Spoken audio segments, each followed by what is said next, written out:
The notwithstanding clause.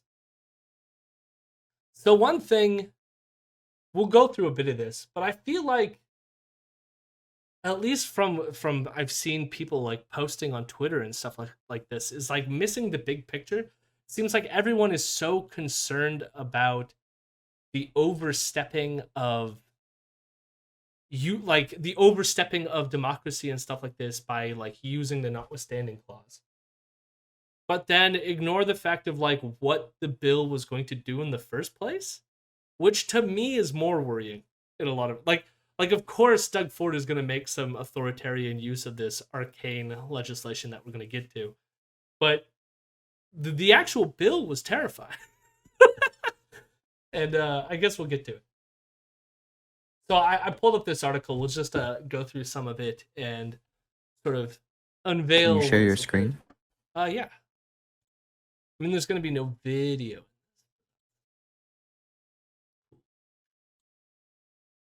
You'll still get to see the article.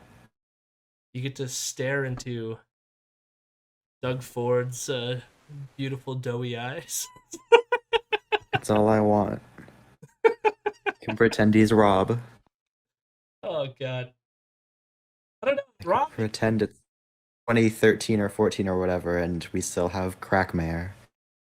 Rob still had one of the greatest lines. What was it? It was something like the reporter said that he made some sort of derogatory comment about eating out another woman's vagina who works on city council. And then he responded to that journalist by saying, I have plenty of enough to eat at home. Oh my god. Oh my God. Yes, Rob Ford. This is Rob Ford's brother. So most people, I guess if you're not Canadian, you probably are more aware of Rob Ford, who was the crack smoking mayor of Toronto. Doug Ford ran for mayor of Toronto, but did not make it. He lost that race, and then we elected him as premier after he lost the mayoral race. However, in that race, there was a great moment where Doug Ford claimed, or he spoke at some sort of event. It was, I can't remember what kind of event it is, but it involved the Jewish community in some capacity. And Doug Ford basically was like, I love the Jewish community. My doctors are Jewish. My lawyer is Jewish. And the audience started like groaning and booing him. And then he came out in like he was like asked in like some sort of like presser, like what he was thinking when he did that. And he goes, he went into the same spiel, but then ended, my wife is Jewish. So, so then they interviewed his wife, and it turns out that his wife is not Jewish, or at least in the interview she said something like, "Oh, like there's some bloodlines where I might be Jewish, but like I've never practiced Judaism." Ooh. Yeah, and she literally said Judaism, not Judaism, Judaism. So Doug Ford, a very terrifying human being. Again, friends of Faith Goldie and all that. But what's happening here is how this all started. Why we're talking about this now is he put forward this thing called the notwithstanding clause. And we're going to like spell that in a second. But it comes off the back of him trying to push forward a bill. And it was a bill to limit third-party election advertising. And we're going to go into the details of that for a bit. And then what happened was that basically failed in a court hearing. So a court ruled that he couldn't pass the law that he wanted to pass that would have like limited third-party election advertising. And therefore he decided to overstep the court's ruling by using this thing called the notwithstanding, which a lot of people have seen as an authoritarian overreach of power within our province. And so we'll go through that, see if we agree with that assessment, but also take a look at some of the back stuff. So this article says, Ford government pushes through controversial election spending bill with notwithstanding clause. Clause allows legislatures to override portions of the charter for a 5-year term. So this is, the 5-year term thing is interesting. We'll go over that in a second. The government of Premier Doug Ford has pushed a controversial bill through the Ontario legislature limiting third-party election advertising by employing a rarely used legislative power. Bill 307, which used the notwithstanding clause to reintroduce parts of a law struck down by a judge last week, passed Monday by a margin of 63 votes to 47. So the interesting thing to note here is that our locally the Ontario government was in recess, I guess, basically. I don't know if they call it recess, but they basically resigned for the summer, so they don't go to Parliament or like Queen's Park, which is the Ontario's version of Parliament, and they don't do the scrums and stuff that they normally do. So they're not voting on anything. So he basically, after the judge made this ruling, brought the Queen's Park back on an emergency basis to vote on this thing. And yeah, so Terrence, who's our representative, on Friday marched in part of the vigil and then immediately had to drive all the way to Toronto to go vote on this because it was like a late night session too. I think they voted on this around like midnight. And I think the session started at midnight. I think the voting was at like 3 or 4 a.m. Like it was a very weird thing. But also, quite notably, it was the first time that Ford has used the ability to call back the legislature, like the emergency callback action, which so he didn't use that during the entire pandemic, and he did like allow the government to go on multiple long recesses even during like COVID waves and didn't call it back when a wave like got worse or anything like that. But then the second is threats, or his ability to like threaten current like electoral laws was challenged, then he recalled the legislature. And we're gonna get to it, but we'll find out why he's so threatened by this, such that he decided to do this emergency stuff. But again, this article is mostly focusing around the clause itself. So it's like the clause allows legislature to override portions of the Canadian Charter of Rights and Freedoms for a 5-year term. A judge found it was unconstitutional for the government. Okay, so first I'll talk about this, and then we'll talk about what the actual law that got struck down was. So the reason why it's a 5-year term thing. So I think we've talked about this on the podcast before, but also on stream, which is that we have the Charter of Rights and Freedoms, and the Charter of Rights and Freedoms can be restricted. One of the ways is that Section 1 is the limitations clause, which basically says that there's like a test that you can go through to limit various charter rights and freedoms given certain circumstances. So, for example, your right to assemble that you have under the Charter of Rights and Freedoms, it's quite possible that given a global pandemic, the government has a right to say, no, during this pandemic, we're going to say that you're not allowed to freely assemble and spread a disease and kill more people, right? That might be a legitimate reason of like limiting one of your charter rights. Although anti-maskers think the opposite and think they're going to win all these court cases, I really don't think they're going to win any of them. But so it might be controversial on that like thin line, but I'm pretty sure the courts are going to say no, the government's allowed to do that. So one other way of sidestepping your charter rights is to do this notwithstanding clause.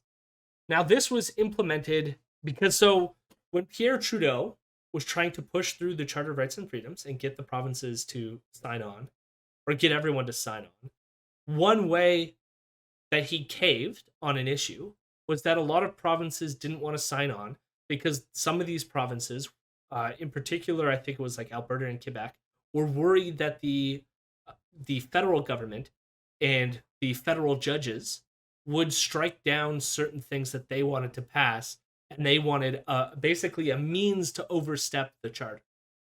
So they added this thing called the notwithstanding clause. And it seems weird that this charter, which was supposed to like give us our ability to have various freedoms and to not be harassed based on like certain characteristics like our religion, our identity, our race, and the provinces were like, we want the ability to sidestep some of this shit. So some of the times when the notwithstanding clause has been utilized in a case, I think in Alberta, they tried to use it after the passage of same-sex marriage. When same-sex marriage was passed, Alberta threatened to use it, but there was some other reason they couldn't like supersede the federal legislation that had to do with marriage, because marriage isn't regulated by the provinces or something like this. There was some reason why it failed in Alberta to use this legislation, but it was attempted by Alberta. It's been used in Quebec to sidestep some of the religious freedoms that are guaranteed in the charter. So they want to ban things like the wearing of the niqab and stuff like this. And in order to get that through, they've had to use the notwithstanding clause, which they have to stipulate violates the Charter of Rights and Freedoms and human rights law. Yeah, I think even in Doug Ford's own bill in this, it says they have to put aside human rights law when passing this thing, which should tell you when you put into your bill that you're sidestepping human rights law, that might should raise a bunch of red flags. But the reason why you have this weird 5-year term stipulation thing was so, I guess some of the reasoning that went into this, they were like, okay, the only way we can get some of these private provinces to sign on to the Charter of Rights and Freedoms is to give them this notwithstanding clause. But we also don't want the notwithstanding clause to be like abused or overused. So this 5-year term was supposed to be like, most elections happen in Canada within a 5-year term. So this gives people the opportunity to vote out that government if they do something this draconian, was sort of the idea. So the notwithstanding clause basically sidesteps the charter, but only for like 5 years, and then they have to redo this unless a new government has been put in place. Something like that. I finally arrived, notwithstanding the delays. My son to his daycare for today. I'm not sure. I wonder if like the notwithstanding is like notwithstanding the law. We're just going to ignore law and sidestep it. But it is a very, very weird term. So that's why the 5-year thing. So now what is this bill? So it says a judge found it was unconstitutional for the government to double the restricted pre-election spending period for third-party advertisements to 12 months before an election call. Okay, so that seems a bit weird. What is packed into this sentence is that Doug Ford hates unions.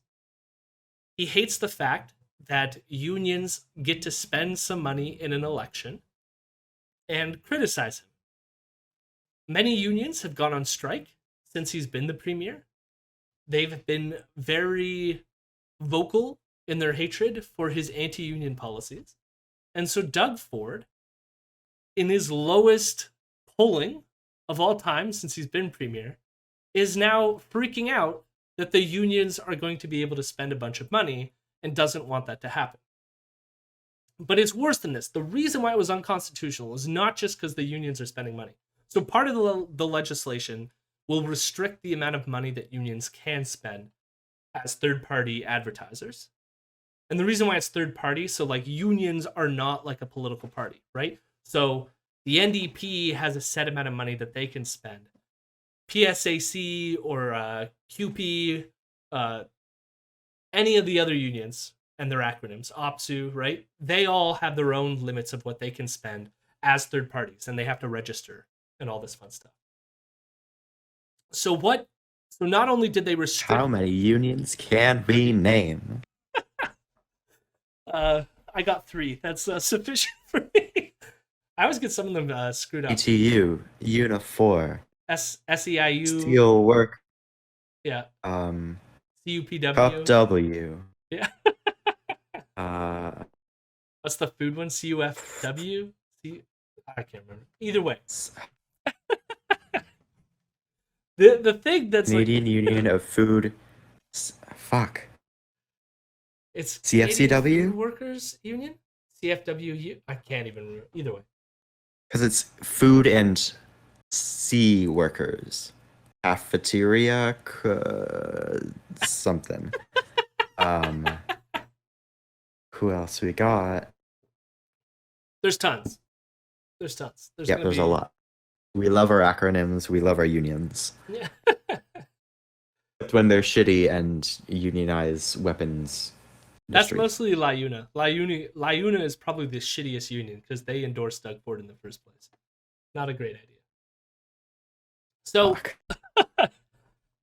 LiUNA, for those who don't know, LiUNA mainly unionizes like construction workers, and Doug Ford like bribed them essentially by saying that they were going to like remove some regulations involving like trade workers and stuff like that. So I don't know.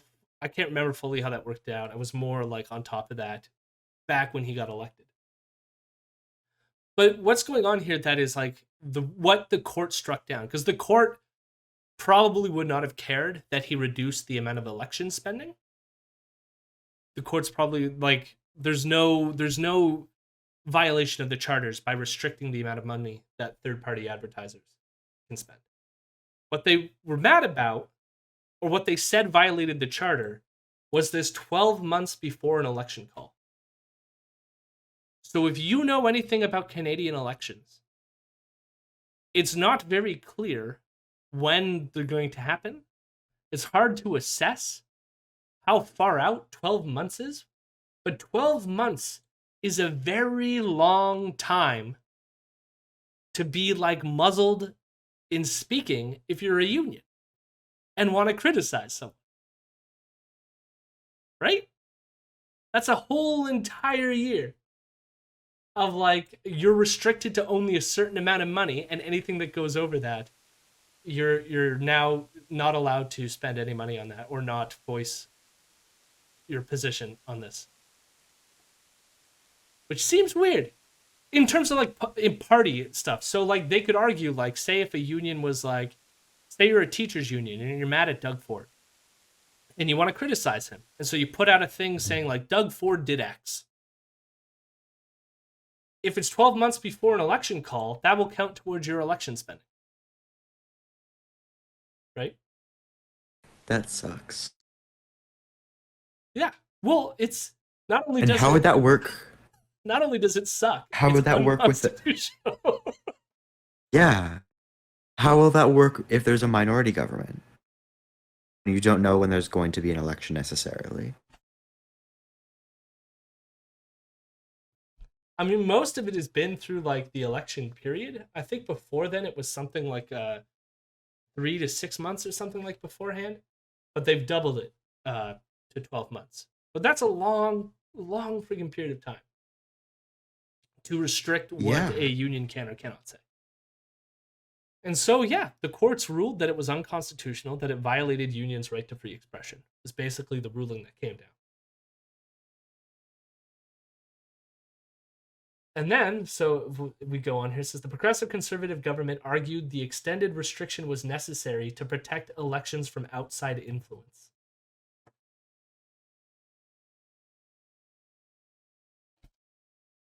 Outside Only influence the party by who? Is allowed. Unions. Yeah, but unions are internal to the province, right? They're external to the party system. Yeah. The bill passed Monday afternoon after a marathon weekend debate in which opposition politicians argued the government was trying to silence criticism ahead of next June's provincial elections. So that's the other thing. We have an election coming up within a year. The chat so they did this and now it automatically applies. That automatically applies right now, yeah. Wow. And so this is why he rushed to get it done right away, knowing that like within a year the election's going to happen and he wants to limit their spending. That's what he wants to do. It is a authoritarian move. And of course, it's like everyone's been focusing on the use of the notwithstanding clause. But it's like, really, to me, it's like the fact that he's trying to silence unions is the worst part of this. And I've seen some people try to like justify this in ways by going like, well, like, it's unfair that unions get to spend all this money or like do all this stuff. And it's like, yeah, but the unions represent us as constituents as well. If you're like an employee at a business that is like directly affected by the government, which is like everyone, right? So it's like it's just like people get like so weird about that. But the thing that like goes along with this, like part of the bill also allows for individual spending to increase. So he's allowing rich fucking CEOs to spend a lot more money during an election, but limits the amount that third-party advertisers as not individuals, because they're registered third parties can spend on this thing. It's disgusting. Premier for life, Doug Ford. Now I don't know if it's gonna help. I've seen a lot of articles say that like he's gonna receive backlash for this, but like, fuck it, I don't know. I don't. Ontario has let me down many times. Uh, Yeah, literally, like, what? Just like regular person that isn't super into like political stuff is gonna hear about this. I mean, I feel like all they're getting is this notion that like the notwithstanding clause happened, but they really don't know everything that I said. And even if they did know everything that I said, most of them, sadly, like I know plenty of these people in my everyday life, in my family and stuff like this, which is like, well, why do unions get to spend so much money on this, this, and this? And it's like, I don't know, I hate to break it to you, but like that's the only way that we get to utilize power against corporations, right? Corporations are already like buying their way into politicians and whispering them in their like ears and stuff like this. Like, wouldn't, as much as like the unions are, I don't love them all, they don't all do everything that I want them to, and they have their own like layers of corruption and other stuff. They are the one of the only structures in place that is supposed to represent us and fight for us, you know. You know what? You're right. This is a good use of the notwithstanding clause because it'll force unions to actually radicalize in some manner. I'm for this now. I don't think that's gonna happen. I mean, some of them are Go already Premier for Life, Doug Ford, go. I mean, some of them yell already and stuff. Like, I don't know. I agree with you in that like unions frustrate me because I wish they were more willing to risk it. But part of the thing is like this is an ongoing assault on unions. I mean, often when we've discussed unions not being radical enough, it's because of all the draconian laws that have been in place that basically restrict them from doing the fighting that they used to be able to do. Now they can incur so many fines that it can bankrupt unions, and then you're no longer there to represent anyone because you don't exist anymore. So it's like a lot of the unions are Yeah. becoming conservative because they're like afraid of all this shit. And this is just another way of like silencing unions and making them less effective, which means that like there's less people there organizing and fighting for your rights and less avenues for you to get involved to do that. It's difficult because unions in this country are often a like more they want to maintain the status quo because generally the alternative is a threat to their existence. So rather than be like, okay, no, we're going to like push for something ourselves, they're like, no, no, no, we have to keep things as they are. And that ends up making them like a status quo force so often rather than like, you know, you look at early trade unionism as a like general trend anywhere, that shit was fucking illegal. That was like, this was people were getting killed on the streets because of it, or like imprisoned or exiled, or like, run out of a city, run out of a country type of thing because they were trying to organize workers. Whereas now it's like, oh no, we cannot do anything because these laws will bankrupt us. And it's like, If that's if you lose. If you actually do shit and inspire people to like actually care about your existence, then like you will have more power instead of like it's just this super frustrating continuous like cycle of like, why would young people care about union activism when the unions are a force for the status quo and that Yeah, status quo is killing young people? So it's like how do you expect this to continue? there's But another also layer. Sorry, finish your point. just also like conservative politics attacking unions also sucks. Yeah, So it's just like I don't even want to defend these unions because most of them are shit. But yeah. So the conservatives are also worse. So yeah, I whatever. was gonna say like there's like a sympathy that I have, and then a further criticism, which is that I, from being involved in union politics, like it's very tricky to mobilize people right now to risk things for more. And part of that comes from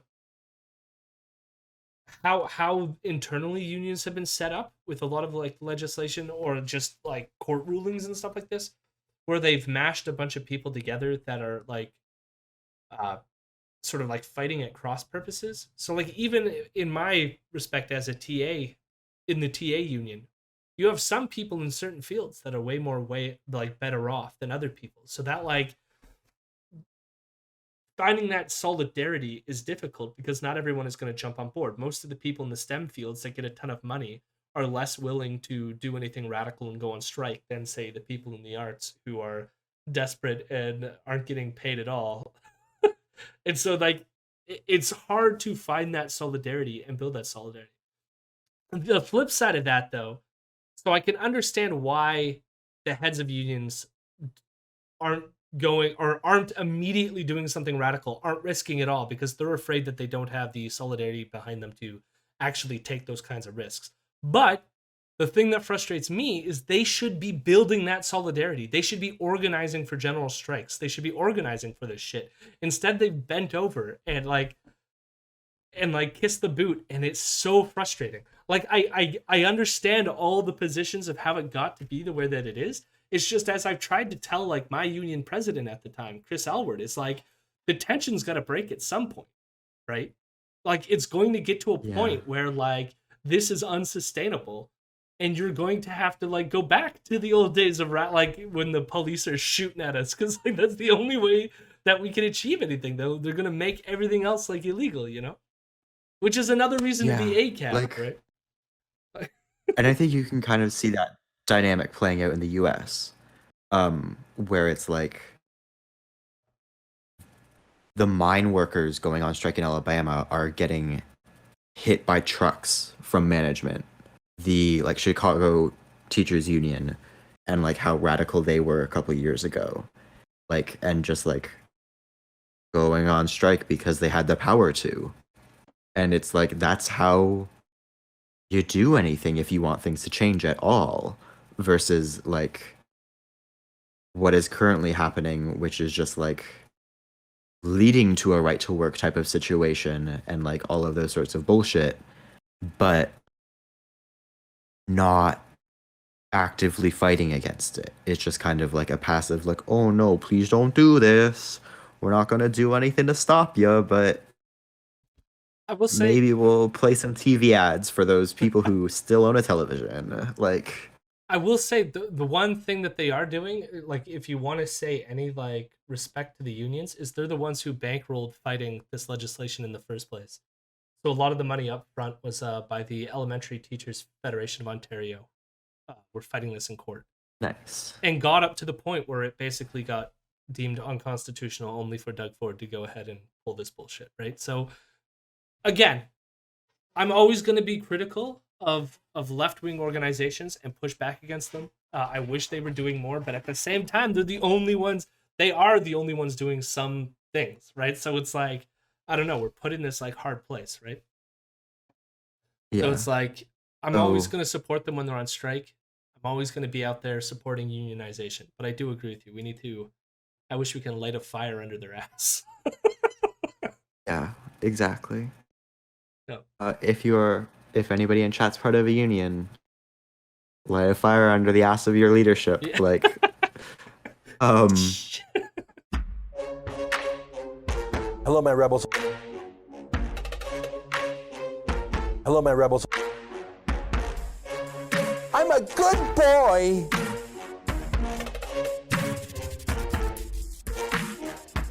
I'm a weirdo.